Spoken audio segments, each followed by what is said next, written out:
Hello, Steve. Hello, Jill.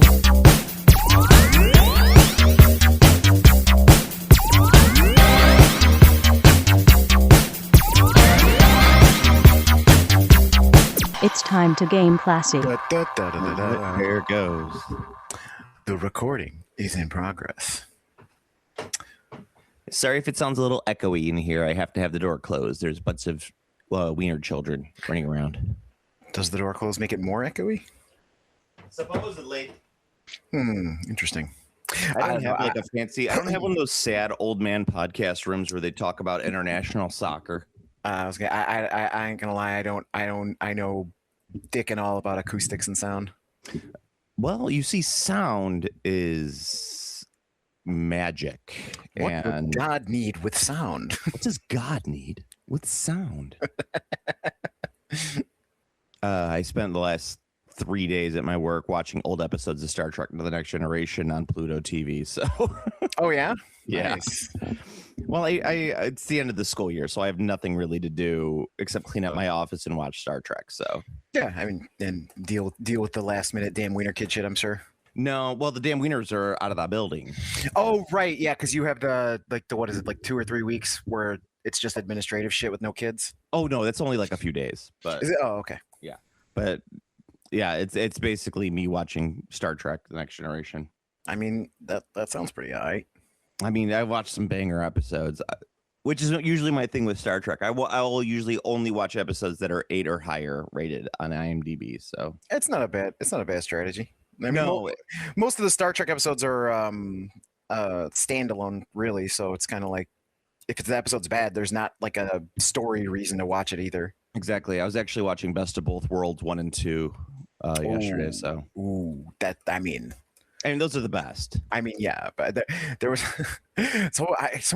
Jonathan Frakes had a story about Best of Both Worlds, and he was talking about it. It's been a while, but if I remember correctly, it was something along the lines. He was driving through a parking garage in a van or a truck, and he almost hit a woman, and she recognized who he was, and she screamed at him, and she's like, "You fucking ruined my summer."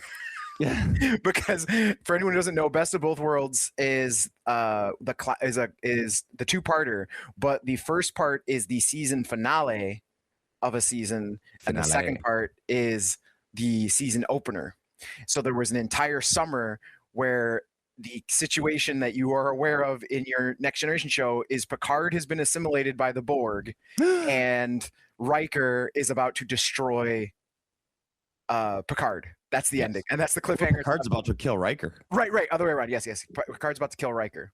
Well, we don't know. It's They're about to kill each other. Yeah. it's a mystery. They're about. Brian Dennehy's daughter is now the first officer above Data, and that's such a fucking shame. Brian Dennehy. I mean, it made sense in the situation because they were fighting the Borg, and she was an expert on the Borg. True. It is a reasonable character to throw in there. Data's machine. He's a machine. Machine. Yeah. So many people had they had to wait an entire summer before the new season aired. So yeah, it was just very funny. He's like, yeah, he was like, she wasn't even mad that I almost hit her with my car. She was just furious that she had to wait a whole summer to find out the end of the episode. There you go. Good stuff. I'd be more like, do the chair thing. Do how you said of the chair. Do the chair thing. Do it. Everybody, welcome to Game Classy, where we talk about Star Trek instead of tabletop gaming. And I do not sit in chairs in a funny way. I have to admit. I do. I have the cannon maneuver. It's basically where you sit on one of your feet until it falls asleep. That doesn't sound very good. No, it's not good at all. It's because I'm old and my feet fall asleep, but I sit on them weird. Let's see, and then we got and of course we have the new edition of 40K, which no, actually, before we do anything, left me and took my kids. Oh, what? Go ahead. I wanted to, before we talk about 40K or anything like that, I wanted to talk about John Blanche. Mr. Blanche. Yeah. I feel like that's the more important news in this news cycle, this 2-week cycle, is the passing of John Blanche. I mean, I agree. I mean, he obviously I mean, I don't know how you feel about John Blanche, but I mean, I think he's unbelievable. Like one of the best. Oh, he was an unbelievably talented artist. Yeah, one of the best to ever do it. Yeah, I mean, and he was like, I think of all things when it comes to art, when it comes to painting, I mean, not even just hobbying, like our little corner of the art world that I do consider it art. I do consider what we do art. Yeah, it's art. I don't even think you need to consider it. I think it literally is art. I mean, some people, but the people who don't paint their figures and only play, they're not artists. They're scum. They're gamers. They're not gamers. Yeah, they're gamers. They listen to atonal music and the most depressed minority of them all, gamers. They have terrible tastes in music and they waste their days away playing video game. Yeah, they gotta listen to AI Slappa. Yeah, they listen to AI Slappa. They have an AI girlfriend. You know how that That's works. right. But anyway, John Blanche, of course, has been around since the dawn of time for Games Workshop, which was in 75. Yeah, he started in the 70s, if I'm not mistaken. Just passed away. I think he was relatively young. I think he was only like in his early 70s. I think he was like 71 or some around that way. I had heard that he had been sick for a couple years, but not like terribly sick, but just He was not 78. doing well. He was almost 78. Okay, yeah, 78. He wasn't doing too well the last few years, and he passed. One of the most unique art styles in the world, and that's the most important thing that you can have as an artist is just to be recognized as unique and loved for your uniqueness that people try to copy. Yeah, absolutely. You see a John Blanche piece, and you're like, oh, this is John Blanche, and then when they're like, oh no, it's this guy, like, oh, okay, so he's he's just stealing from John Blanche. stealing from John Blanche. Yeah, absolutely. Which is, I think, the greatest compliment in the world when it comes to an artist of any kind is like someone will imitate your style. Yep, absolutely. I mean, Yeah. he did the best Black Templars picture of all time. He did the most iconic. I don't know about the best, but definitely the most iconic Sisters of Battle image of all time. He did the most iconic Emperor on the throne of all time. Also true. I mean, that is anytime you think of the way the Emperor looks, you're thinking of John Blanche's style. I love the way he drew Necrons. He basically invented the game. Inquisitor was designed around his artwork. True. Yeah. It's like there's probably very few bigger influences on Games Workshop as a whole than John Blanche. And yeah, the only alternative side would really be like a sculptor, right? Like there's I would say Adrian Ross. He was a big what's what I'm looking for, a pillar of the artistic Games Workshop cadre.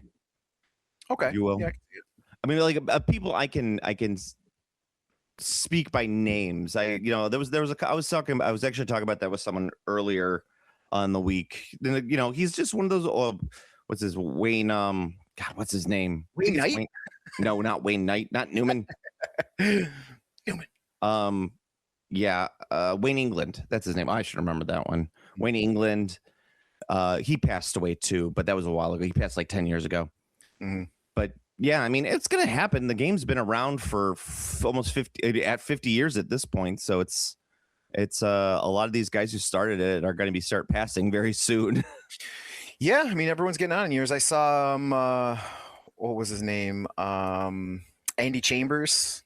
Oh. It's so wild seeing Andy Chambers, because like I have the disconnect between Andy Chambers being like, I remember what he used to look like in the White Dwarfs. I met him, and then I saw him in a recent video, and I'm like, man, time.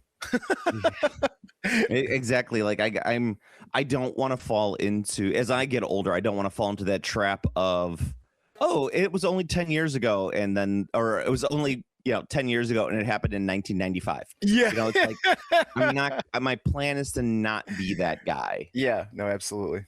And I honestly, I was thinking about something the other day, and I think it was even Games Workshop related, and I was like, oh, that was only a few years ago, and it was like 10 years ago, and I was like, oh shit. Yeah. It's crazy. Yeah. I blame the fact that the 2000s or the 2010s didn't really have a unique style to them. Like there was nothing that really separated the 2000s from the 2010s culturally in my book. I think the biggest change would be iPhone, really. Yeah, cell phones, and smartphones. Yeah, that's the big distinctive factor between the 2 decades I And- can think of. And Donald Trump.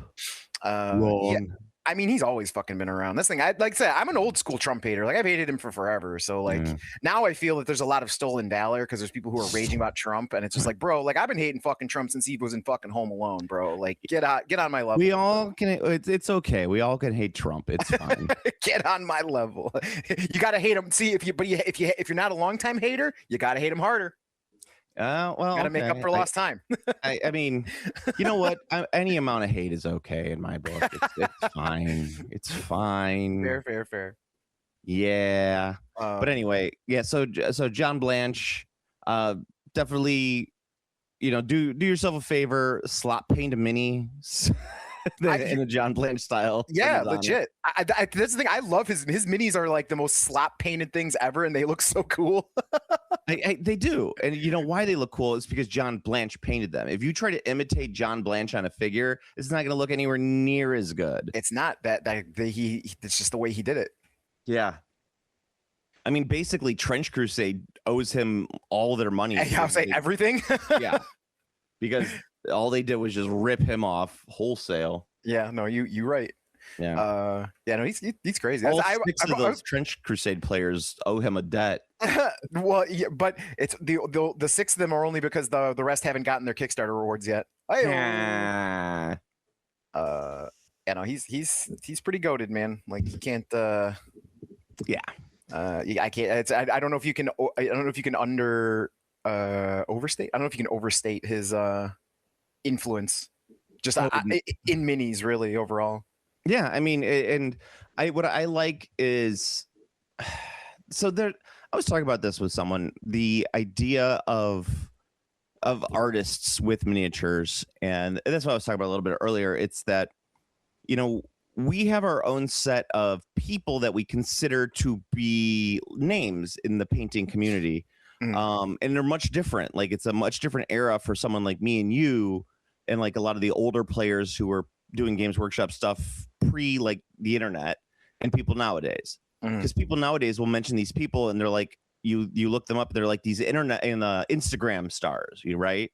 Yeah. These people that put their shit out there that are basically designed for Instagram or TikTok or whatever they're putting it up on. And I'm like, they're not really that good. Like the painting is good. They have good technique, but it's just like bleh, blah. And then you have like the people that we grew up with, and we're like, oh, well, it's this person, they would only be able to see their shit in magazines. Yes. Yeah, no, it makes sense. Or their custom website that they had to build. Yes. Yeah. Bill's website.com. Yeah, billswebsite.com. And then you'd have, or even earlier where it was only in magazines or in those big red books that they used to put out of painted miniatures. Remember those? Yes. You know what? Actually, there's a great website that exists that you could check out, and that is Cool Mini or Not? No, the Rob Hawkins hobby blog. Oh, Rob Hawkins, for example. Yeah.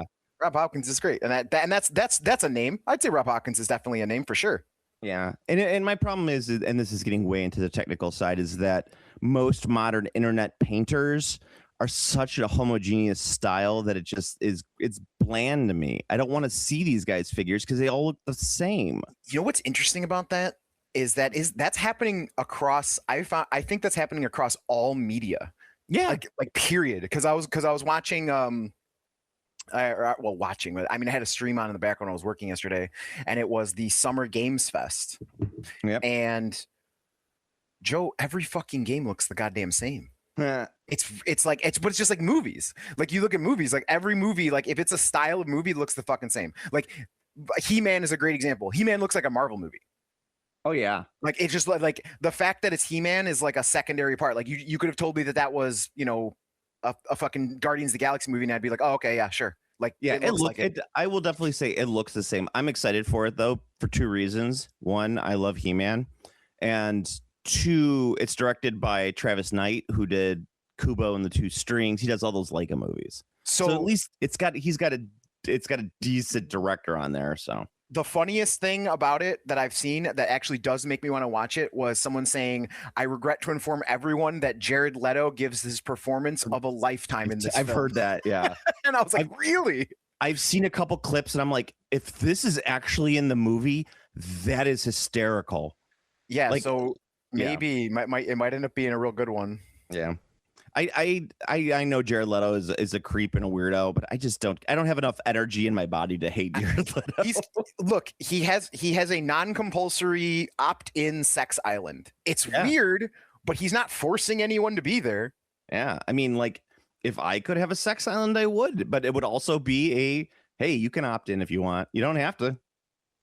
Yeah, that's it. So like, yeah, you might not like it, and you might think it's like feels weird or creepy, but he ain't forcing nobody to be there. There's always like other like components to it because of other things. And I don't want to get into it. Yeah. Power dynamics, fame. Yeah, I know but that's a boring conversation. Yeah, it's a stupid conversation I want to have. No, but video games, movies, even podcasts. Like I always joke about the how all podcasts now are just a bunch of guys sitting on top of sitting on couches in front of a wall with like a big microphone, and they're all slouching back. And that's what they all do, and they all sound like that idiot who's on the subway. If you're like hard to disagree. Oh, the guy who uses the mic that's shaped like a credit card. Yeah, well, it's clipped to a credit card. It's clipped to a credit card. Oh, okay. Yeah, he's using a lapel mic. Okay, yeah, okay, I've seen that. Subway, whatever. Speaking of that, actually, I recently got an ad / boosted post blocker for Facebook because I just got sick of seeing anything. Yeah. And I executed it the amount that Facebook was showing me that had nothing to do with anything that I basically wanted to see was absurd. Like I couldn't believe it. Send it to me because I would like that as well. All right. Yeah, I'll hook you up. Oh yeah. It's all garbage. The internet's garbage now. Yeah, it's unbelievable. I couldn't believe the difference. Here, I just sent it to you. It's an extension. Just add it. So like my Facebook now is so few posts. I actually see things that are only from things that I want. It's amazing. Oh, that's cool. Yeah, so I recommend it. But yeah, I couldn't believe how, because I mean, I knew how much is boosted and like how much you're seeing that's like mostly ads or like pushed posts or like recommended for you, right? Like I know, like I get the concept in my head that there's a lot of them, but once you actually see it, it's like, holy fuck, I cannot believe how much this actually is. Like it's like the volume was actually way more than I ever could have anticipated. Oh yeah. But anyway, getting back to what we were saying, it's that like he was a very unique artist in at a time when you could be a unique artist without having to go to like this middle ground slop that we're all seeing nowadays. And that's always my problem with painting in this hobby, is that now it's become like there's very few voices that stick out. Like even if you look at winners from Golden Demon, they all kind of look the same. Like yeah, some people have better techniques or stuff like that, but it's like you can't look at something and go, oh, holy shit, this is I'm trying to think of the guy who did remember the guy who did the scar, the greater, goddamn, the bloodthirster with the ball sack. Oh, I remember the model, but I don't remember the name. Yeah, I mean, but he had like a very, very unique style, and you used to be like, oh, holy crap, it's this guy. That's because everything's been funneled. Yeah, it's all been funneled, and we're gonna lose a lot of those unique voices. Yeah, that's why one of the things I try to do when I paint is I'm always trying something new. Like I always try to do like a new, like I hear about something, I'm like, oh, I'll try that, and then I try it, I'm like, oh, this kind of sucks, and then like, oh no, this is nice, and then like look at the various versions, and and speaking of new, oh my god, like you please tell me you saw the quote unquote slap chop example from the Army Painter, please. Oh no, I have not. An Army Painter slap chop. Oh my god! All right? Well, let's finish this, and then I can. Yeah. I mean, we're basically done on it. We're like, God bless you, John Blanchard. The devil bless you. Yes. We're gonna miss you. May And whomever you prefer keep you. may may whomever you prefer keep you. Yes. Yeah, Whomever I don't. I just know that his art is gonna, live on, and that's probably the most important thing in the world. So, Yeah. Oh, absolutely. all right. So, what were you saying about Army Painter Slap Chop? So yeah. I know you hate Slapchop, blah blah blah, whatever. That's I hate fine, Slap Chop, and I hate Army Painter. but this is like the most incredible. Like, what the fuck were they thinking? Oh, is this the thing on the? I'm looking at their website right now. I just Holy sent crap! I just sent you the step 1, 2, 3. Oh my god! Why Yeah. would they put this up there? I have no like, and here, let me send you another one.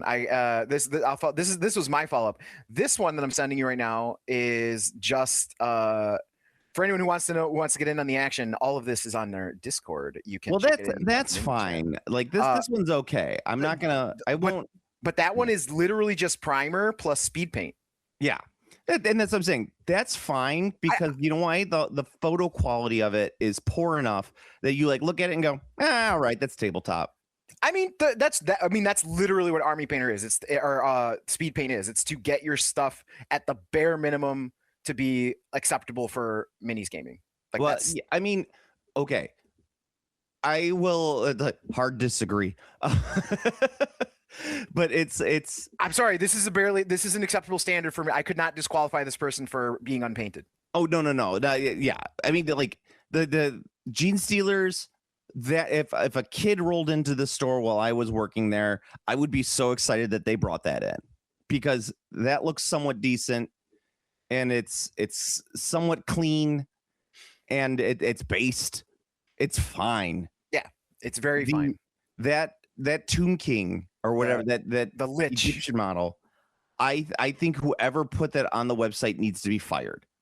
I have no idea There's- how that possibly like passed any sort of quality control idea or whatever. So like, it's unbelievable. That is unacceptable for a professional not institution, for a company to put on their website. Yeah. So for any, I'll give a quick description for anyone who's not on the Discord and doesn't want to join it. So basically, if anyone doesn't know, I mean, Everyone I'm sure needs to join it. everyone knows what Slapchop is. What Slapchop is just a very high speed and lazy version of Engrisai. And so what they did is their example miniature is a Lich, and they do prime black, then dry brush white, with no other Which stages is- in between. Exactly how you're supposed to do it. And then the paint part, they literally just took speed paint in as far as I can tell, random Smattering of colors. Yeah, random smattering of colors, which they then applied to the miniature randomly. So here's parts that I hate about this right now. First of all, it's a figure that you wouldn't use a ton of colors on because it's a Lich. You want mostly blacks and grays. And Right. The maybe- figure is mostly a single robe. Yeah, it's mostly a robe. So you would use one color specifically for the robe. The metals for the helmet and stuff, yeah, that's fine. But it's just okay. Give me a second. I gotta get my complaints out in one thought. Okay, and it is a figure that you would use maybe one or two colors on. The colors that you would use on this figure are not the colors that you would want to use to show off your paint range. 3, you should at least still have a professional painter to do the speed painting so that it looks good with what you have. This is not done by a professional. And also on top of that, the step 1 where you prime it black, stop right there. That's it. That's how you paint a Lich. Yeah, paint the face bone. Paint the face bone. You are done. Oh my God. I've been saying on this podcast for the 14 years we've been doing this podcast. You need to have professional painters paint the figures on your website, regardless of the fact. Honestly, this is a level where I wouldn't even say professional is on the table. I would just say like have someone who knows how to make a reasonable looking slap chop model fucking painted. Like you don't. No, even you want- pro- You like, want professional because you are selling a product, so you need to show us. Like I prefer it when you have a professional and they use what you are selling. Like that's my level of advertising that I would be okay with, because like this is what a professional can do with our paints. Like this is how good it's going to look. Your shit won't look this good, but it can look this good. That's what I like. yeah, it's wild. I have no idea. They should be fucking ashamed of themselves. I don't know what they were thinking. I don't know what they were smoking. Really, this is like.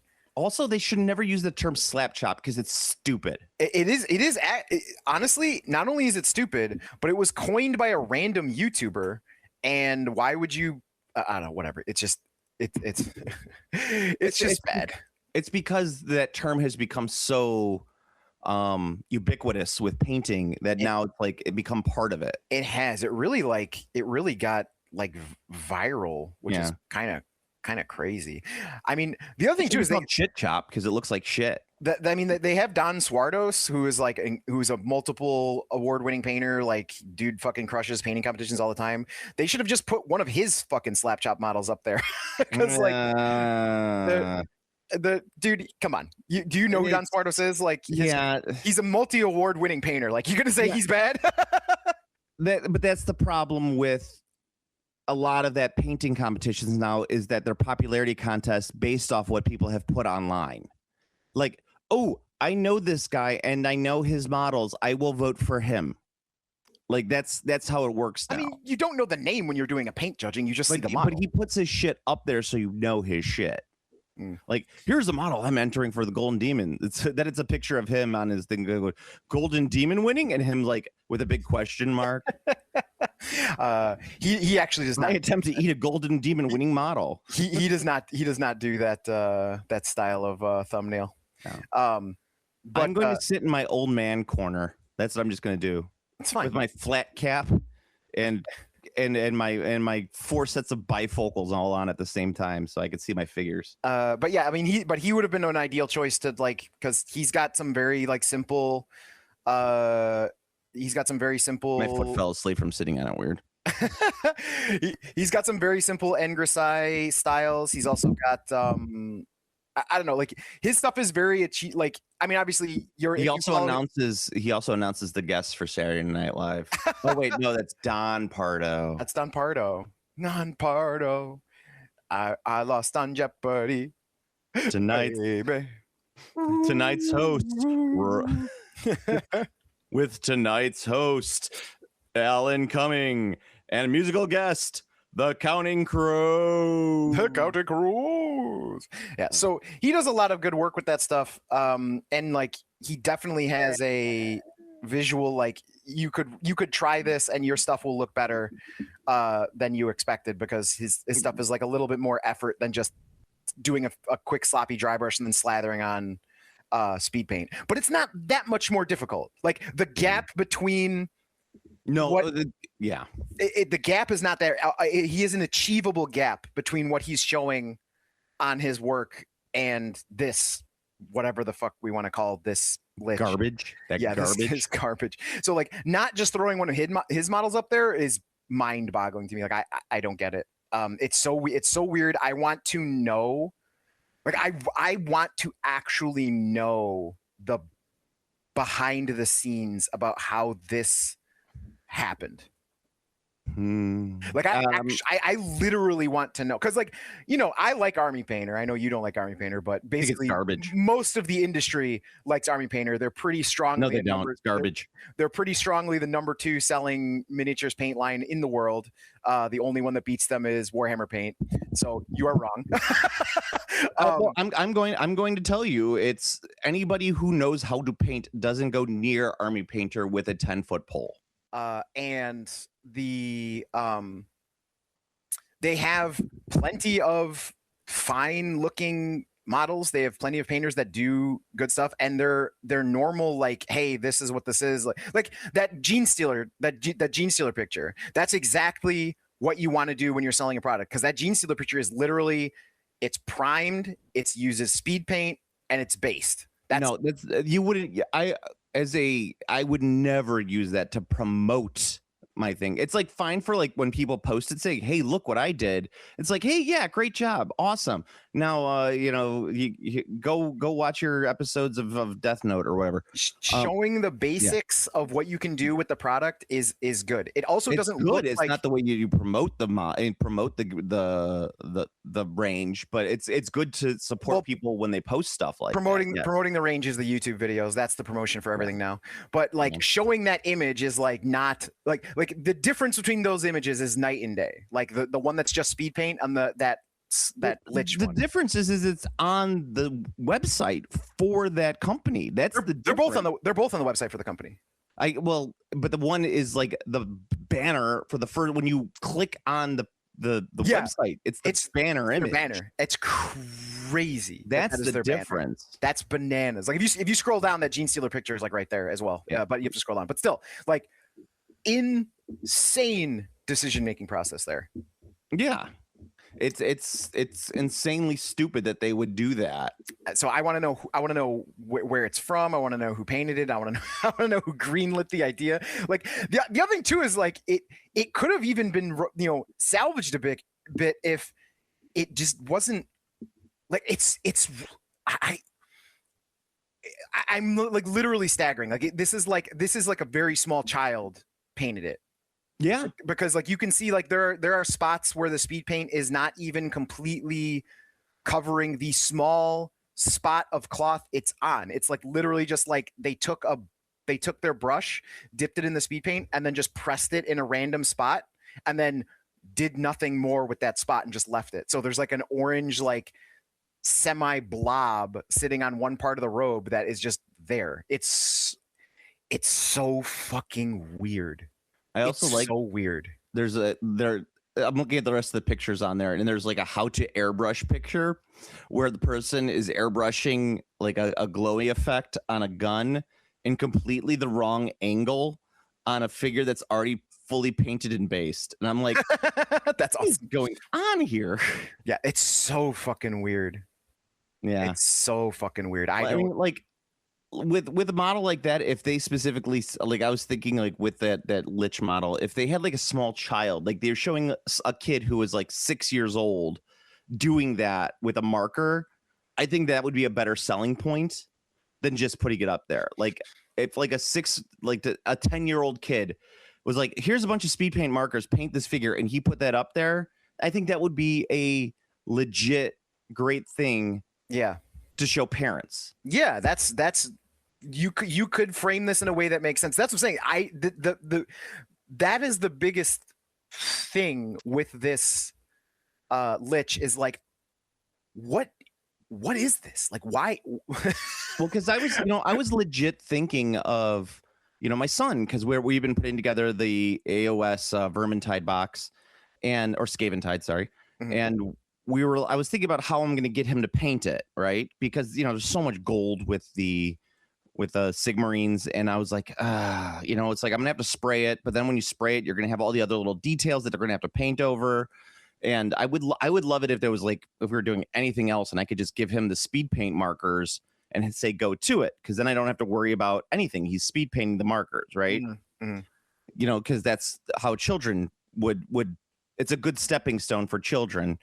And that's, a lot what I say with speed paint markers. It's like, this is what a child would use to paint. Yeah, speed paint markers they're literally just fun. Like, hey, look, I can draw this. There's like there's nothing amazing about them. Like having used them a bunch, they're like they're fine. They're another tool in the toolbox. That's all. So that's what I was almost thinking like I could just prime the Sigmarines white and just have them use the gold metallic paint marker, because it's actually pretty decent for that. Yeah, for sure. But that's what they would have to show in order for it to make sense of why they did it that way. But you know what? It doesn't matter, Steve, because in the long run, it's Army Painter and it's a trash company putting out trash products. So it's okay. It's just so odd. Yeah, I don't know. Like their $8.63 plastic glue extra thin cement that you could literally buy at Hobby Lobby for 99 cents or however much it goes for nowadays, that you get to inhale sweet, sweet plastic cement. I mean, my go-to plastic glue has been what the fuck is it? The I use the little black bottle. yes. Yeah. Yeah, I use mean it. that's Yeah. my go-to for a very long I think it's time. Testers actually. It is. It's Tester's liquid. Yeah, I use it. That's Techward's liquid cement precision. That's what it is.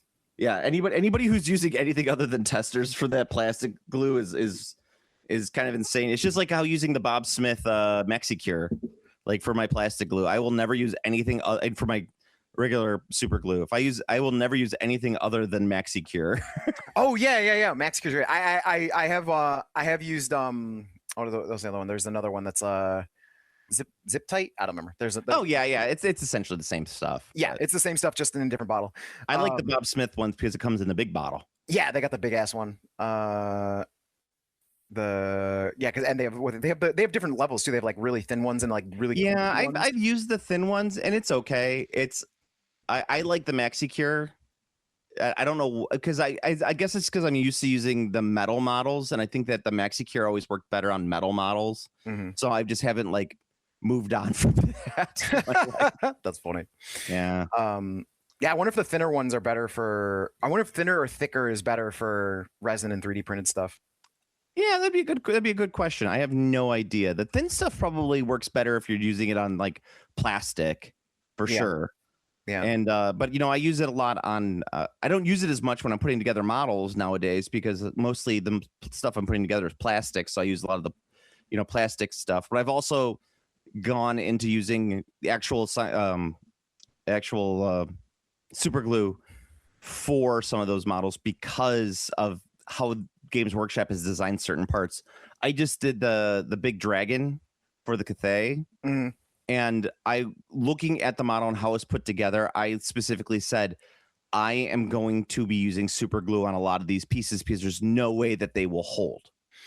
Not enough surface area. There's not enough surface area. And it's like, I will have to wait for these two pieces to completely dry before I put them together, unless I'm using super glue. And, it's whatever. It's the plastic glue, so it takes forever to dry Yeah. and cure. So I don't know. I also, you know what? I'm looking at this Hobby Lobby stuff. There's so much stuff about modern painting that just drives me up the wall. Speed palettes, Hydro Pack Wargamer Edition, wet palettes. It's like, oh God, guys, just pick up a brush and paint. Yeah, everyone wants A to. scrubby cup for $25. Everyone wants to sell weird accessories. Yeah, people love gubbins. Like They paint really station- do. You know why you don't need a paint station, Steve? Because every great painter out there has all of their paints strewn across their desk in random fashion. And you know exactly what paint you're using. And you're like, I know exactly where this is in my pile of paints on my desk. And you know what a paint station's good for? Sitting there empty because you've pulled every paint out of it and not put the paint back in. That's what makes a paint station. That's what a paint station is. My mental illness means I absolutely have to have it organized on paint racks. But I don't have a paint station. I don't think I have that. I have racks, but I do not have a station. I mean, I have drawers with my paints in there that are organized, but if I'm doing a project, I have all of the paints that I'm using on that project strewn across. Oh, yeah. So yeah, that's okay. Yeah. So your work area is covered in paints. Yes. Yes. Okay. Then yes, same page. Yeah. I mean, if like you saw a picture of my workstation right now, you would be appalled. Probably because Yeah. I'm very weird because I like this is the paint I'm using. This is the step. I grab my one paint, use that. When it is complete, I put the paint back. Oh no, my wet palette has gotten moldy over time. Well, that's because If your wet palette got moldy, you left that shit for like 9 months. yeah. And also, why the hell are you using a wet palette? I've seen your painting style. If you use the wet palette to paint that style, you've wasted money, sir. Yeah, I would definitely agree that most My people blending. most people using a wet palette do not need to be using a wet palette. My blending. That's that because if you're worried about the if you are using a wet palette because you are extending the life of your paint, just use a retarder. Like if that, because a lot of people like using wet pallets. Yeah, I'm just laughing at Like a lot of people like to use wet pallets because they want to extend the work time of their paint, and if that's the case, why are you painting so slow? just use a retarder. I don't know. Maybe they spilled out. I don't know. I don't use a fucking wet palette. I use a tiny little silicone fucking Yeah, silicone mats are nice. yeah. I use a silicone mixing thing with some holes in it. I got it from Turbo Dork. I don't know. It was very cheap, and it's just a tiny little square with like 6 recesses in it, and that's where I do all my painting, and I don't do anything else. Like I have a wet palette, and like I used it at one point, but now it's just like, why? Like after using this little like silicone thing, I was like, oh yeah, this thing does it. I have like 10 subway tiles that I bought for $5 sitting in a stack on my desk. Yeah, I don't do the tiles anymore, mostly like I said, because I use this little silicone thing. But if I was ever doing like a lot of like mixing or anything, I would probably go back to the classic just floor tile. Yeah, I mean that's I just use the subway tiles and I have a stack of them, and it's just like, this one's done. Moving on to the next one. Go. You know, there is the one I was about to say, the one big thing that I actually do really like the speed paint markers for that nothing else can do is I can step up from my desk, walk over to my little paint station area, grab the speed paint marker, open it up, do something real quick, close it and put it back and thing, and then go back to my desk for work. Like I can like stop for a second, do something really quick on a model, and then go back because there's no cleanup, there's no thing. Oh yeah, I mean that can be an actual selling point for speed paint markers for some people. If that sounds like something you would do, try it with speed paint markers. It's interesting. Yeah, I'd say, and I'm interested in hearing the person who's watching this who goes, but Glup Shido tells me that when I need to paint, I need to do it with this, and then I'm going to use the paint marker afterwards to slap chop highlight, and then I stick it up my butt. I mean, don't do that unless you're done with the marker, because I mean you can't just keep using a marker that's been up your ass. Like that's just not. I can. It's not saying it's gonna. I mean, I wouldn't. You don't use ass chop painting, Steve? What are you? A noob? Once it's converted to the butt, it's kind of got to stay as like, for the butt. Yeah. I don't believe in a back and forth there. You don't believe in the back and forth? Yeah, like once you shove the speed paint marker up your ass, that's what it does now. Never go ass to mouth. You never go ass to brush. Ass to brush, yeah. All right, I'm done talking about Army Painter. They piss me off on so many levels all the time. I love bringing them up because it makes me so mad. It's such a garbage paint company. It's so funny. It's literally just paint. All these companies garbage paint. All these companies make the same shit. You just pay different prices for it. No, Army paint. No, I definitely can tell the difference between different paints and different companies. Like if you put like 4 companies' paints on a palette and you said who painted this paint, like it's approximately the same color, I could probably tell you the difference between the paint companies. I think my favorite is probably, and it's funny because I don't use it at all whatsoever, but I actually think my favorite paint is probably the Reaper Triads. I always go back to Reaper Triads myself. I hate their fucking paint bottles, but they suck. They really suck. How do they suck? They're just like, they look just like regular ass dropper bottles, but they fucking suck. How do they do it? It's the tops that they use on them. They clog. It's because it's so small. It clogs way too easily for their for their formula. Their paints are a little thicker than they need to be for those droppers to work properly all the time. That's the problem with them, and they know it too. Do they come with do they have an unclogging tool? Yeah, it's a pin. They like, even when you go to their painting competitions at Gen Con, they will provide you with pins to unclog their bottles because they know it's an issue. That's funny. But the problem is that the pin then destroys how the toppers work, and it makes the clogging even worse. Yeah, I know it's an issue altogether. No, I love their triads. I don't use them, but I love their triads. Yeah, the new Vallejo formulas have been very, very excellent, and I do really like them. They're probably my favorite one to use right now, and they're the one I've mostly been painting with. Games Workshop paints are always top tier. I love painting with Games Workshop paints, but the bottles and the bottles and and how much paint you get for the money are not worth it. Oh no, it's terrible. It's garbage for I mean, that. I have a bunch of GW paints, but once I'm done with them, I don't think I'll be replacing them. It just ain't worth it, man. No, it's not worth it. It's like I like their technicals. I like their inks more than but I have not bought one of their paints in a long time. Like contrast and the inks, or not inks, contrast and the what do they call them now? They're not inks. That's how old I am. Shades. Sorry. Yes, shades. I will use their shades and their contrasts more than anything, because I think that their shades and contrasts are actually probably the best formulas for them that are out there, and they do last a while. Their black contrast, I think it's Abaddon Black, has been amazing lately for me. But I do like Pro Acryl. I think Pro Akryl's formula is really nice as well. Their bottles are awful, but that's like most companies, it's like whatever have you. What's that company that does the tubes, like the old oil painting tubes? I can't think of it. Oh, I don't know. Studio something or other. The biggest one I want to get some feedback on from anyone is the relaunch of the P3 line. I want to know about the formula compared to the original, and I want to know how their bottles are, because they switched to a dropper bottle. No, I always thought P3s were chalky. It's because P3 paints were made and designed to paint with the privateer press painting style, which is opposite to the GW painting style. So the GW painting style, for anyone who's not aware of the standardization, is GW painting style is base to highlight. Like you do a base color and then you bring that color up with your highlights, and then if anything you might go back in and like reshade some of the recesses, maybe. The P3 style is your base coat was actually your mid-tone, and then you would paint in the shadows with a blended dark and then highlight the top.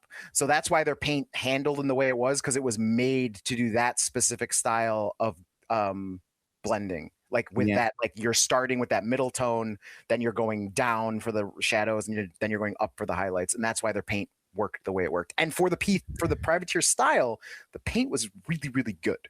Yeah, I just always felt like I liked some of their metallics. I thought some of their metallics were really nice.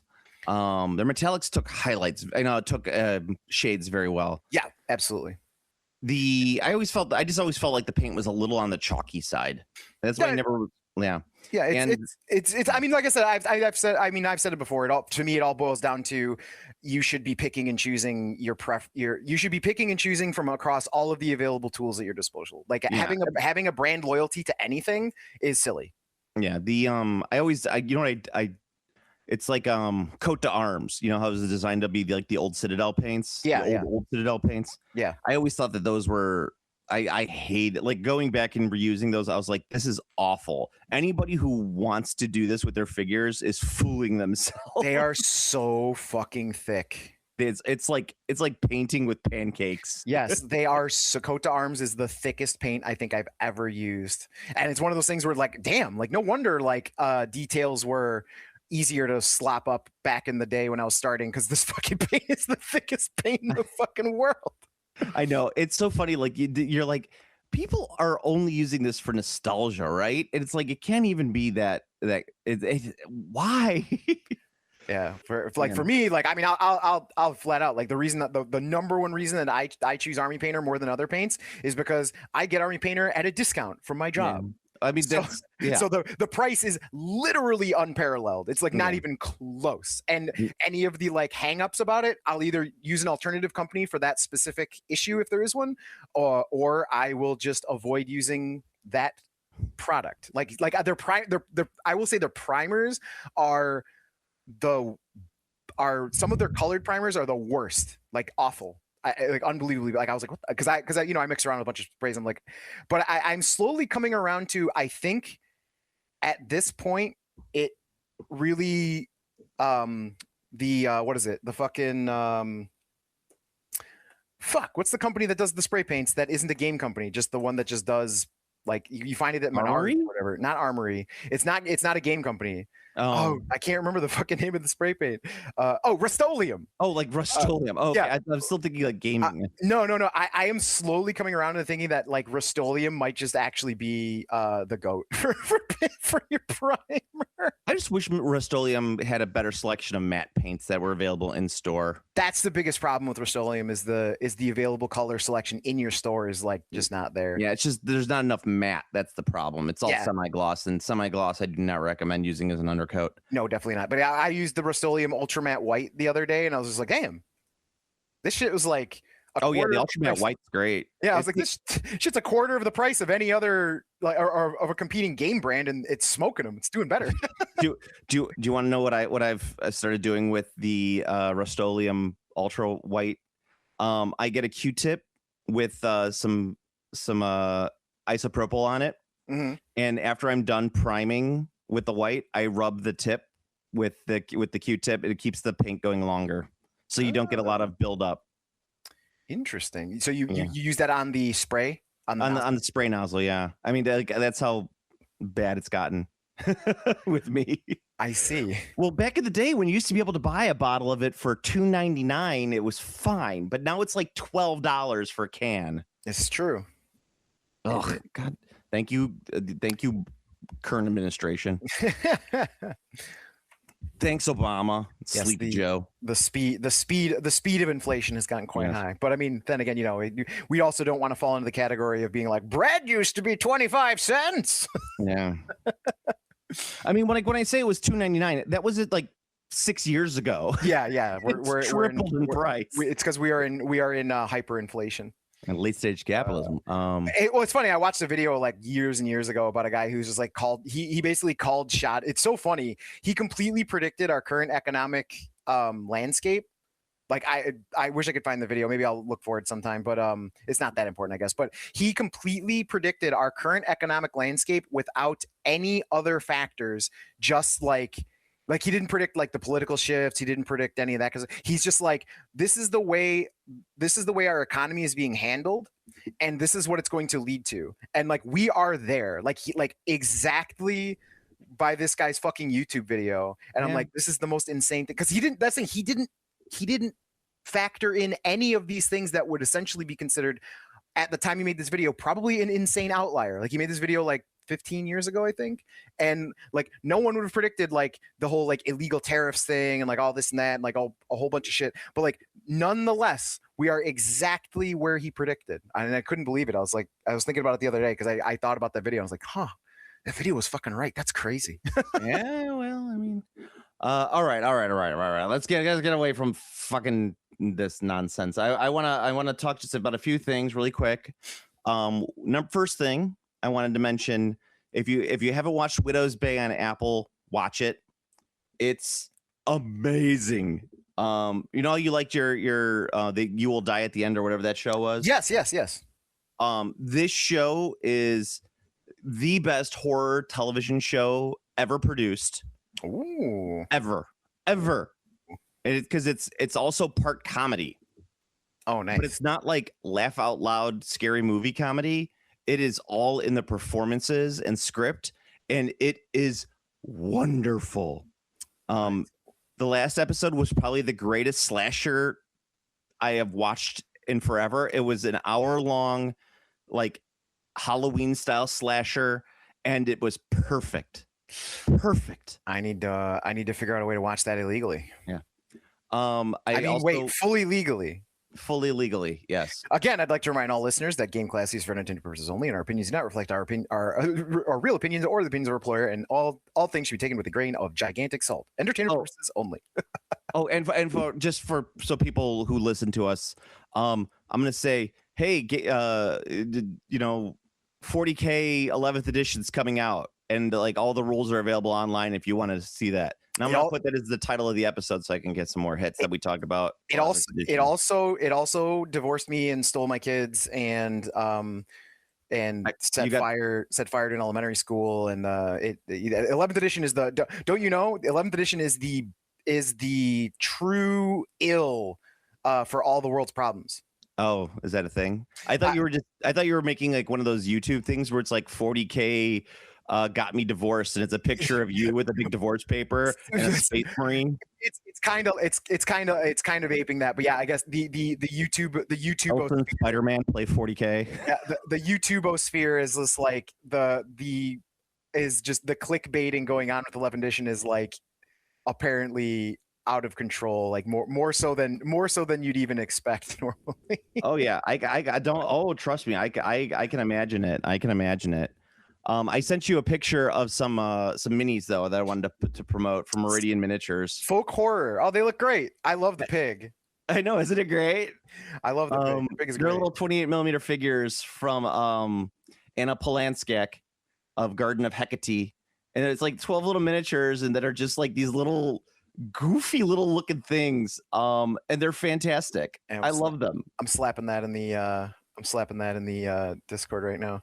Yeah, the pig is great. I love the cauldron. That's like it's like just a cauldron with little legs on there. I'm like, I want this. I want these so bad. Yeah, those are good. I really like the pig. I like Bellman 5. Bellman 5 is really good. These are cute. I like them. I know. It's like these would fit in with any old not old world old Hammer 40K fantasy game. Oh yeah, absolutely. You throw these in your Chaos Army, you're good. Yeah, it's a Kickstarter, so you can go ahead and back them. Let me see. They did. Yeah, of course they did the Hieronymus Bosch Yes. stuff as well. I loved that Kickstarter. Those guys are great. The little dog is still probably one of my favorites of all time. Yeah, I think it's like $50 or $60 for all the figures. Mm-hmm. I'm trying to find it right now just so I can give you guys a heads up on it, but I think it's relatively new, so we don't have to worry too much about it. And also, they got a professional to paint their figures before they put them up for sale. So it's true, they did. Yeah, actually, if you go to their website, like just looking at the figures that are on the cover, it's so good. I love everything about these figures. There's like the big fat guy with the guy riding his back with the sword. Oh, yeah, fantastic stuff. Good. Oh. Everyone's currently just the two things that everyone's really jizzing about right now, minis wise, are Gundam Assemble and StarCraft. Believe it or not. Oh, StarCraft is like I am legitimate. Like I didn't think the StarCraft minis would fail. Like I didn't think it would be like a failure, but it's like it's trending to be like a fucking smash hit, which is all right, crazy. Steve. Crazy. I know. I've heard about it. I haven't dug too deep into it. I am sending you a picture of this one guy that you have to buy from them. I'm right, sorry, you're required to buy this guy. I'm ready. I'm gonna post this too. But yeah, so I was kind of surprised. Like I will say, oh man, this guy is the sickest ever. It's the synth wizard. He's sold out though. Oh man, this is so sick. Yeah. I do really want that figure. Yeah, it's like a smash hit, like a crazy smash hit. The StarCraft. StarCraft, yeah. Like I was kind of surprised. Is it only in Korea though? No, see that's the thing. Even in Korea, StarCraft's star has kind of fallen. It's all about League of Legends everywhere now. Yeah. So I was kind of surprised that there's enough cachet, and I'm interested to know. I want to know the spread on who's buying these to use and actually play the StarCraft minis game, or if they're just going to use them in 40K. I don't think that they would use them in 40K. And here's the reason why. I honestly think that number one, people are always looking for what's something that I can play that's not 40K. True. That is the eternal hunt. And the problem with that is that, and we've said it before, it's like no matter what, everybody plays 40K, but everybody tries to find a side game, but no one finds the same side game. Yes. So everyone always defaults to 40K. Yeah, everyone's side game is different. It's like, oh, I got the StarCraft mini. He's like, oh, I don't have that. I have Gundam Assemble. Oh, I guess we'll just play 40K then. Yeah, exactly. That's just the way it works. But I also think a lot of people who loved StarCraft back in the day, like just want the minis just to have some, StarCraft stuff to play with. I will say the minis undeniably look great. Oh, I mean, I think they look great. I think that's mainly because of the paint jobs. I think that they had some excellent paint jobs on the promo figures. They're very, very early 2000s paint jobs, which I like. Mhm. And I, as I've said in the podcast, it's like I like that kind of style that's not too stylized. It's very kind of flat and a lot of stuff, so it just looks good. It's very good at promoting your figures. Yeah, no, it looks odd. The Protoss look great, like, and they all look, all the sculpts look exact. It's right out of the video game. Yeah, I think one of the bigger issues is the helmets for the whatever the good guys are. I don't remember, Marines, Terrans, Terrans. Yeah. They do come with that Starship Troopers style front plate covers. Remember when Starship Troopers minis game came out? Yes. And all the faces had those green little plastic covers for them. Yeah. That you'd stick on there. I don't know if that's an old pool reference, but I think that these figures have those, and I think that's going to hurt them in the long run. They are optional though. Yes, they are optional. So, but it's just so ridiculous that those are included. I think they kind of have to because of the. Well, you don't have to. You could just sculpt it on and have people paint it. No, because they're quasi translucent. Yeah, but no one cares. It's a minis game, dude. These StarCraft guys care. That's yes, probably. They'll be like, "How come I can't put a clear plastic visor on this?" And it's like, you don't paint the figures anyway. Where's the visor? Yeah, it's like, you don't paint anyway. Touche. Fair enough. Although to be fair though, even if you don't paint them, I believe the plastics are colored. So if you put your Terran together, he will still be blue with the orange faceplate. So even if you don't paint it, it's still going to be halfway there. Oh, living on a prayer. Take my hand and we'll make it, I swear. I really don't like Bon Jovi. No, I don't either. But you just said halfway there, so yeah, no, that's fair. I mean, you were right. You were right and just to do. I know I was right and just, but it's just one of those things where, like, I really thought about it. I was like, man, I fucking kind of hate Bon Jovi. Yeah, I mean, I think that the '80s renaissance for a lot of those bands has, like, it's gone now. We're done. Yeah. But yeah, those are the two big minis things that people are talking about: Gundam Assemble and StarCraft. That's like all everyone's talking about. And speaking of getting pros and not pros to paint, Gundam Assemble has had the most interesting promotional and used images for their advertising that I think I've seen, because they are all over the fucking place. Like, there are some that are like, damn, that is a very professionally painted model, looks really good. And those ones like, who fucking painted this? They're all over the place, which I kind of like, because I think that's probably very much by design. Oh yeah. So I like that idea, because they are trying to draw in a bunch of hobbyists who probably are not used to painting.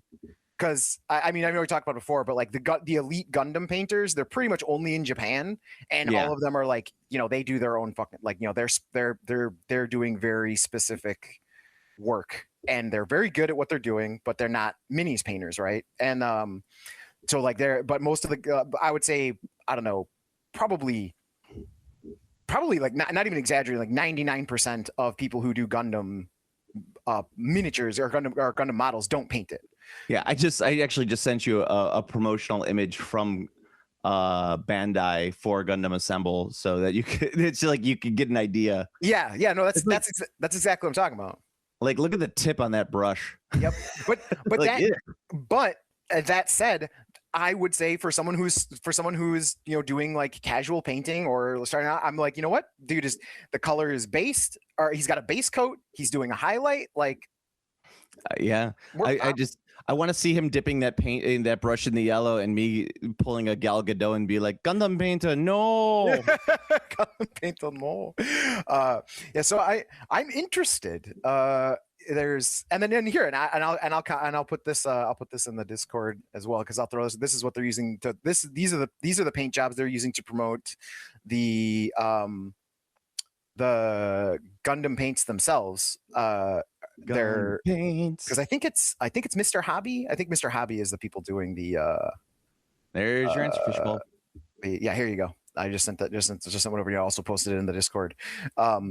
Like, you can look at those paint jobs, and those are excellent paint jobs. And those are the ones that they're using to promote the Gundam Assemble color made by Mr. Hobby. So I kind of like that approach. I think that's a novel approach. It's Mr. Gundam. Is that what it's called? No. Mr. Hobby. Mr. Hobby. Mr. Hobby. Yeah, Mr. Hobby is the name of the company. The paint Brought to you by Matsumura Fishworks and Tamubachi Heavy Manufacturing Corporation. Yes, it's a Gundam Assembly. Gundam Assemble Kareru. That's what it's called. And they come together, like the two logos come together and they form the Gundam head. Yes, perfect. I'm just everything for Japan to me is Mr. Sparkle. Mr. Sparkle. Matsumoto Fishworks. Yeah, so I think it's a novel approach. Why is that one Gundam humping rocks? He's laying down because he's firing his shoulder cannons. No, he's having sex with that pile of rocks. No, I know what having sex looks like. Gundams don't have sex with rocks; they have sex with other Gundams. Oh, is that how Gundams are made? That's how Gundams are made. You make a When baby Daddy Gundam loves the mommy Gundam. When two Gundams love each other very much. I like that. I kind of like the tank Gundam. It's stupid enough where it's like, why was I made to look this way? The gun tank, yes. What you just said sums up the Gundam's fandom about that Gundam as well. About that movie. It's literally everyone agrees with that. Oh, look at, they have like I'm looking at now. Actually, looking at the paints, and I'm like, oh, look, it's like I bet you those paints will get you really high when you smell them. Yeah, I'm interested because I don't know what kind of paint they're using, because generally a lot of the Japanese paint concerns they do they don't use water-based acrylic. They use real paint that basically, like, shit you gotta like thin with paint thinner and stuff. So I don't know. Yeah. I have no idea how these are gonna work, so I'm interested to know. They use does he say accretion? So I wonder if they're based on acrylics. Yeah, I don't know. I have no clue. They might be. Yeah, could be a Kristen. That's an I. Well, no. So knowing Japan, it's a fusion. It's something because it says accretion. So the Japanese. There's one thing the Japanese love probably more than anything else in the world, even more than selling panties in a vending machine, is portmanteaus. Yes, they really do. And so they're like almost like German. Yeah, no, legit. Well, German just puts all the words together. Yeah, they don't cut anything. They don't cut anything. It would not be German enough if we cut the words. Why would we cut the words? You cannot cut letters. That is inefficient. You cannot cut the letters. The letters are part of the word. You cannot. That is not efficient. To be efficient, you take both words, you put them together, you have one new word. It's not that hard. It's not that hard, you stupid American. It's hard. It's that hard. The cat pooping box. What else would you call it? A litter box? This was the cat poops. It's the cat pooping box. This cave is full of blunt smoking. No, little German boy, don't go into the weed cave.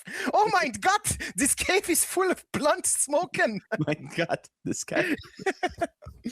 That's good stuff. My coworker is very German. He's American. He has American accent, but he's very German. He's from Wisconsin, and he's very much like that German type thing where, like, he'll say, "Well, we have to do this," and I'm like, "No, we don't."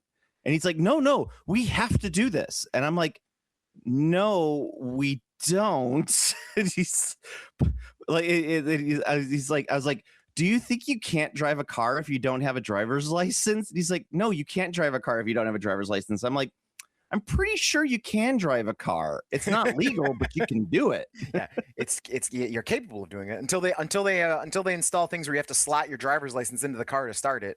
Well, don't give them any ideas. We're all right. And then your AI assistant will take over your car because it felt that it needed needed to make a right turn, even though you didn't ask it to do that. Yes. Data, shields up. Yes, Captain. We've just taken a huge hit. Decks 6 through 7 have been destroyed. Data. Here's what happened, sir. You asked me to raise shields, and I didn't.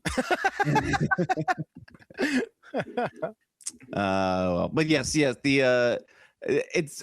It's interesting to see this, to see if people are excited about a Gundam game. I'm excited for it because you know what, Gundam has tried multiple times, and you know what, let them succeed. It's fine, whatever. It'll be a flash in the pan for a while, and people hopefully get some games in and get some good painted minis. It looks fun. I can tell you that on the that Krios brush is driving me crazy though, just looking at it. Oh yeah, it's nuts.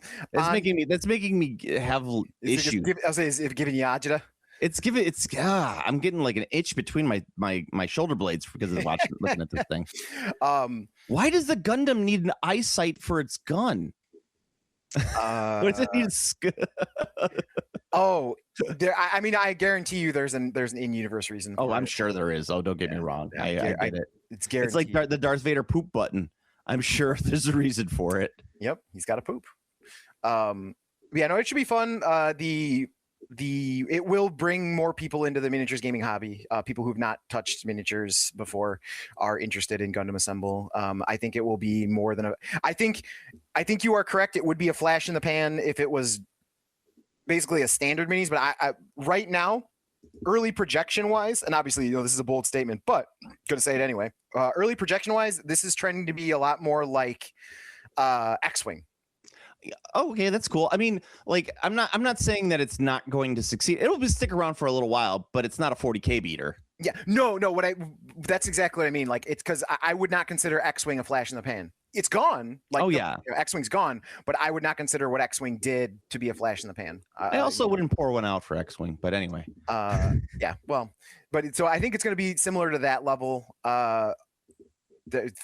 Closer to X-wing than anything else. But yeah, it's not a 40K beater, but it's also not even. I don't know. I find it. I don't think it's a game that's trying to really compete with 40K. Like, it's not an army game. They're expecting people to have like 3 to 5 figures total.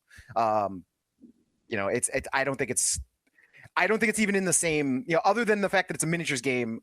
I think that's the beginning and end of the similarities with 40K with it. The other thing too is, I mean, obviously we've talked about before. People are always looking for the side game.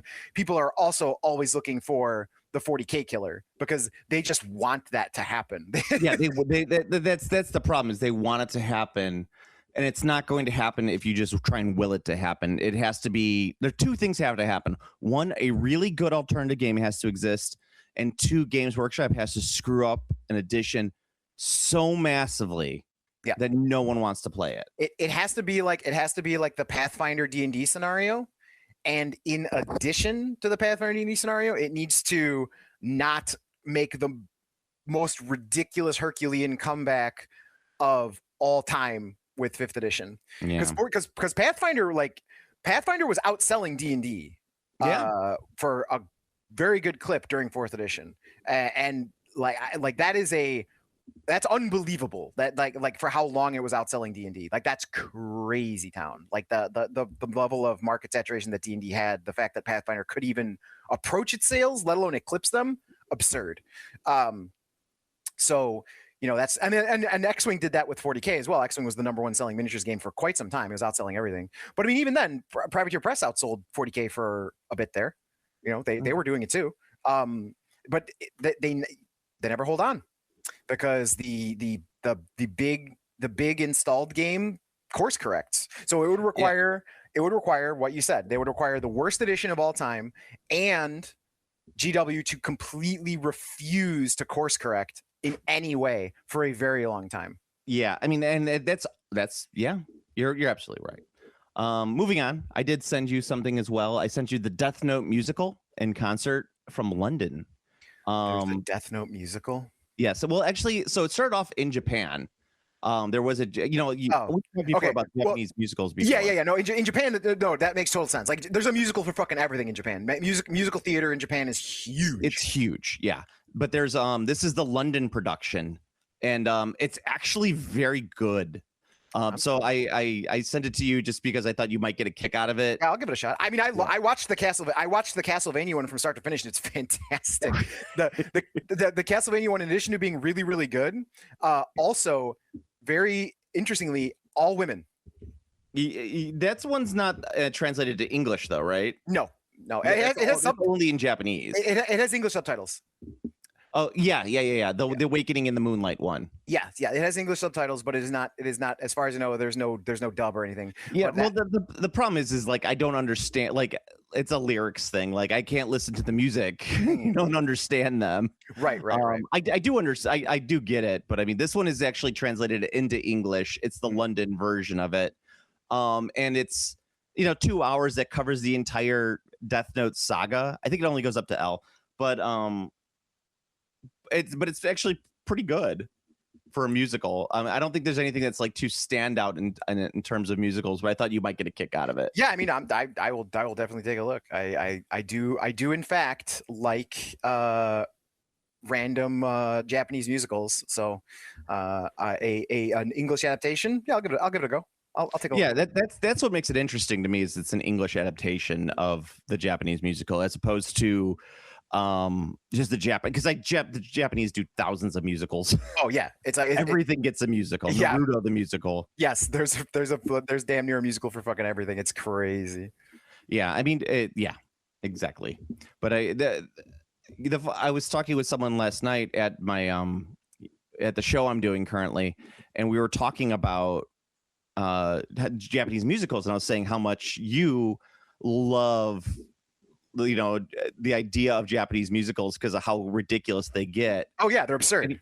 And he was like, have you ever seen the Death Note one? And I was like, well, I know there's a Japanese version. And he's like, well, I know there is one. And he's like, no, there's an English one version of it. And so I was looking at it, I was like, holy shit, this actually looks really impressive. That's awesome. Like they did a lot to get this together. But yeah, I'm gonna give it a watch.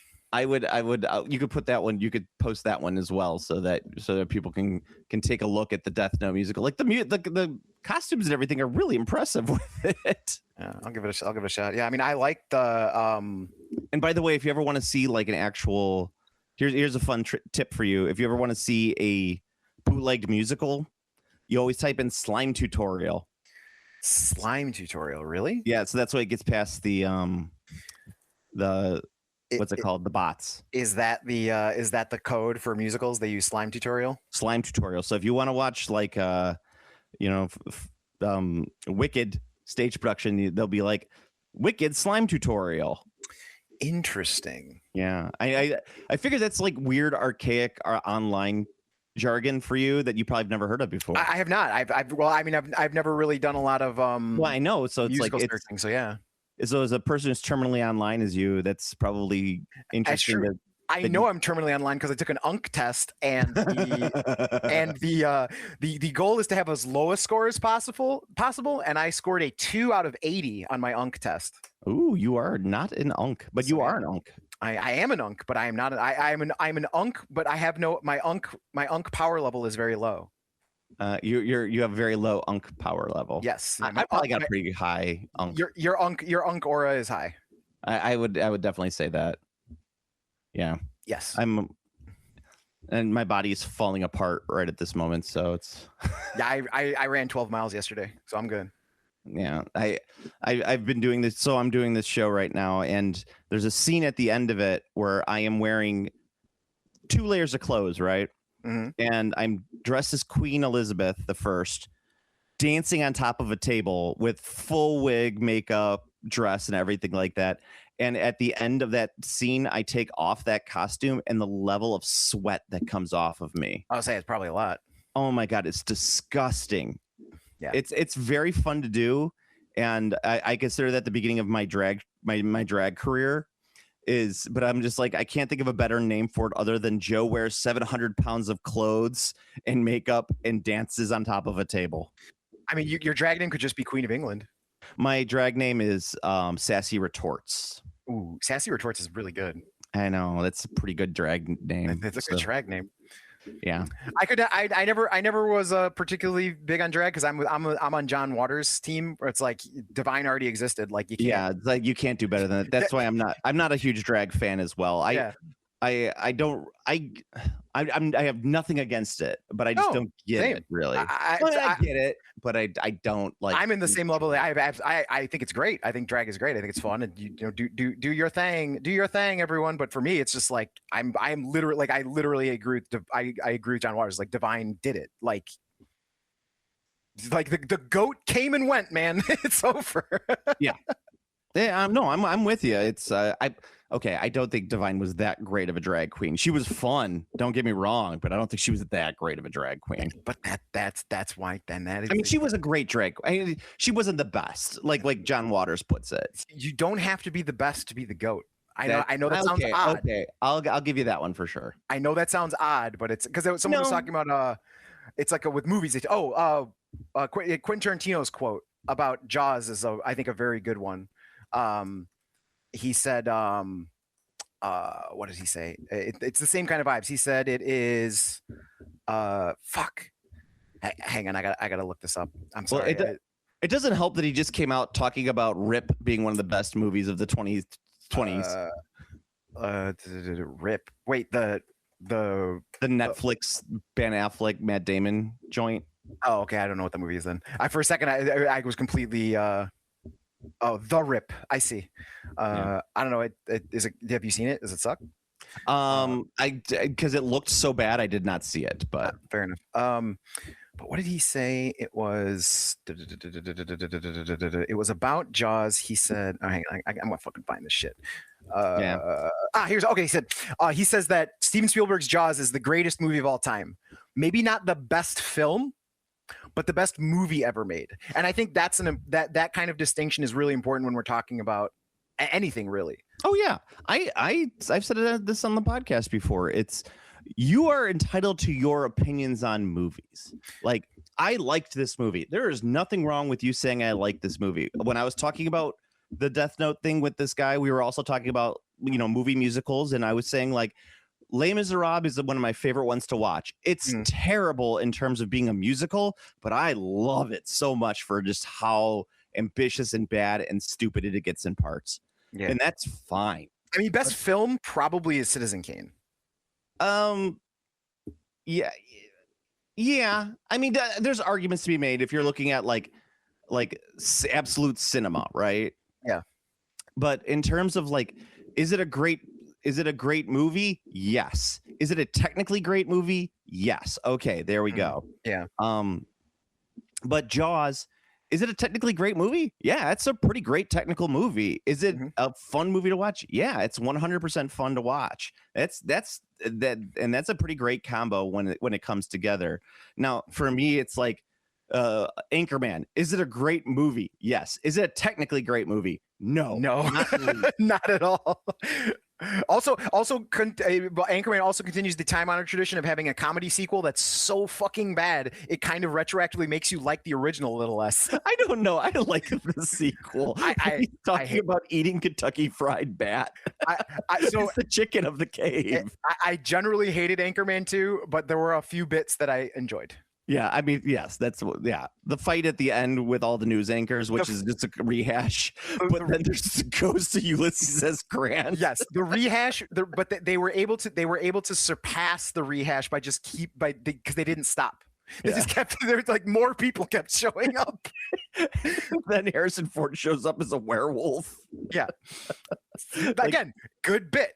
Yeah, great bit, and you are correct on that one. You are correct. I'd say the one that's absolutely terrible is Zoolander 2, though. Zoolander 2 is awful. Zoolander 2 is garbage. Yeah, awful, terrible movie. Like just bad and awful. I can't remember a single bit from Zoolander 2 that I liked. Not one. Yeah, not one. All right. So go to the Game Class C Facebook page. That's the best place you can find the link to the Game Class C Discord, which is where we actually communicate with people and stuff like that. I'll be finishing up my show next week, so I should hopefully be online a little bit more on there. Apologies, but Steve's been holding the fort down, and our great listeners have been holding down the fort as well. You guys post some great stuff. That's true, and then sometimes not so great stuff, but I'm not going to tell anyone which is which. Oh, by the way, how's your B5 rewatch going? It's been going great. I've got a new episode today lined up. I will say, are you on Signs of Importance yet? I finished Signs of Importance. It's a great episode. Great episode. Yeah, absolutely great episode. I'm on episode this week is 13. No. Was 13? 13 was Signs of Importance. So that was last week. So okay. I watched Signs of Importance. That was last week's episode. Now this episode is Beyond Infinity. That's the Ooh, this one's a rough one. No, wait. So it's Garibaldi is surprised when an old friend comes to Babylon 5 to fight in the Mutai. Oh, it's the original episode name. I'm looking on IMDb is TKO. This episode is terrible, but it's also really schlocky and fun. So you can't look at it. And this one has like nothing to do with the overall arc of the show. It's just like kind of fun to watch. It's like remember that episode of Voyager with The Rock where when he fights 7 of 9. Yes, Remember that one? I love Yeah. that episode. 'Cause That's the Rock is in it. this is very similar to that episode. It unfortunately does not have The Rock in it. Yeah, it's So unfortunate. yeah, That's pre Omega level juicing the Rock as well. yeah, it's definitely like you see The Rock and you're like, wow, man, The Rock is skinny. I think that's Natty Rock. I think that's the. I I mean, it could very well be. I think Rock in Voyager was Natty. To just to give you a little bit of a heads up on it, the guy who plays Garibaldi's friend actually played Jax in the original Mortal Kombat movie. That's kind of awesome. And he passed away. Oh, he passed away. That's a shame. Everyone's dying, man. Well, I mean, he was young. He was only 41. I'm older than him when he passed. That's what I'm saying. Everyone's dying. Like Yeah. people are dying left and right. There was He died in a 98. there was a 90. Well, I guess he's not going to follow this. But I was reading a not in my line of sight, but in my orbit, a big Yu-Gi-Oh YouTuber just died of colon cancer, and he was only 32. So they are not they ain't feeling they're not feeling so great about that one, obviously. Yeah. All right. So okay, that and the best way you can help out the podcast is like, comment, subscribe on iTunes, or you can like, comment, subscribe on the YouTubes. So if you want to get more of Steve and me, you got to go to the Discord. That's correct. So Steve, until next time. Speaking of the Discord, the surveys are completed. They are concluded, and I will be brewing the story for you all to start taking your choose your own adventure shit. You guys tied the vote for the class between fighter and magic user, so you are dual classed, and you've chosen dwarf as your race. So you will be a dwarf fighter mage. I don't understand why you're just not going cleric. I didn't. Because it's a fighter magic user. Yeah, you're right. I did put magic user. You're right. It's gonna be a fighter cleric. I take that Okay. back. Yeah, fighter cleric. Absolutely. Duh. Smart. Good call out there. That's a much better. I was thinking of a fighter mage, but wait, I can just do a fighter cleric. Yeah. Or fighter cleric. That's way more iconic as well. So. Exactly. Yes. Okay. Good. It will be a dwarf fighter cleric. I will be working on the first setup for the next cast, and then you'll have a vote for what your character can do at the end of each cast. All right. Later. Game Classy.